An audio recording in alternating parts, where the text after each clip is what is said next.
Okay, so August has obviously been and gone. We're now into September, and August is always a down month on the channel. A lot of people obviously go on holiday overseas, and obviously it's the school holidays. The universities are off. People are relaxing on vacation holiday, depending on where you are in the world, and they take a break from life. It's holiday season. It's festival season, music festival season. So generally, it's pretty normal that view counts do drop in August. Now, obviously, I couldn't cover as many Women's World Cup games as I would have liked because they took place in Australia and New Zealand, which explains why the Australia and New Zealand viewers they're pretty steady. There's been some good viewership numbers, especially from Australia. What the one surprise is Canadian viewership is up. Canadian viewership is up over the last month. Canada is the third nation for viewership figures, overtaking the US quite significantly as well. The US has slipped down the viewership rankings, which does surprise me, considering that obviously the NHL is the most popular league in Canada. The NHL obviously drives viewership figures for sport in Canada. The NHL season doesn't start officially till October. We're still in, pre-season. Pre-season training camps haven't even started yet, and they haven't even taken the pre-season games to Australia at this point. So that is very, very interesting that Canadian viewers, there's a growth in viewers from Canada. That is what I'm looking at the data over recent days, and that's all been in recent days. This has all been in the last week or so. Suddenly, Canadians are watching the channel in growing numbers. Small numbers, but growing numbers, and it is noticeable when you look at the channel analytics. So I'm trying to work this one out. What other sports are Canadians interested in? Because clearly the NHL, it's their off-season. It's been a reasonably quiet off-season as well. A couple of big trades, but because of the salary cap issues in the NHL, it's been a pretty quiet off-season. So, and Canada's had a lot of wildfires and obviously those, natural disasters have impacted a lot of Canadians having to be evacuated and local health emergencies declared and wildlife emergencies declared because of the wildfires. So it does surprise me that Canadians are watching in increasing numbers. And I'm trying to figure out what sports Canadians like.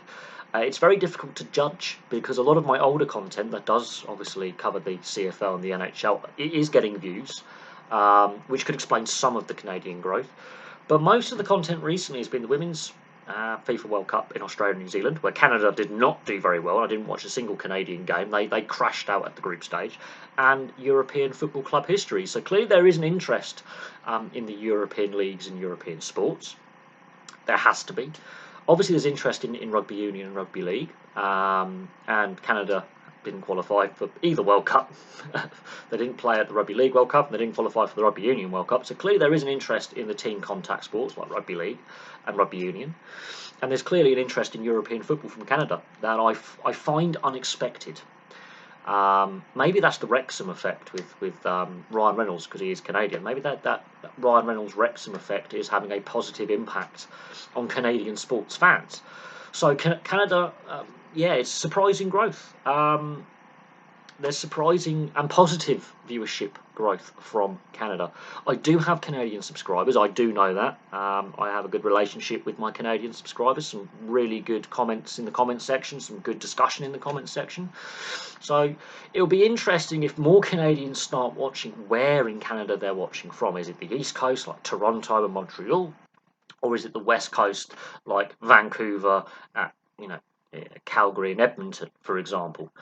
It'll be interesting to see where in Canada, if more data can come in and more viewers come in and more subscribers, where in Canada viewers are watching from. But growth in viewership from Canada, that's something I've taken out of August. But it's nice to see new countries with viewers coming from, growth in new areas of the interwebs, because obviously most of my content, it's mostly UK and Australian sports leagues that I follow, and therefore I'm expecting the UK and Australia to do quite well, New Zealand to do quite well with the NRL content, for example, and the rugby union content. But it is refreshing to see Canada with some real positive viewership growth, when I've not been discussing the NHL or CFL. It's really, really refreshing to see that interest in other sports from Canada. So the Canadians do come across as quite an educated sports fan base, quite a worldly sports fan base. So it's nice to see. Anyway, if you are from Canada and you are a viewer of the channel, please place your comments in the comment section below. What sports other than the NHL, sports leagues other than the NHL and CFL you're interested in? It'd be really interesting to see what Canadian viewers are watching, what Canadian sports fans like other than their domestic professional leagues. It'll be really interesting to see what teams you like, what sports interest you, what sports you participate in, other than ice hockey and Canadian football as the main participation sports in Canada. It'd be really interesting to see. But anyway, from me for now, thank you very much for watching, and I'll have some more content for you very, very soon.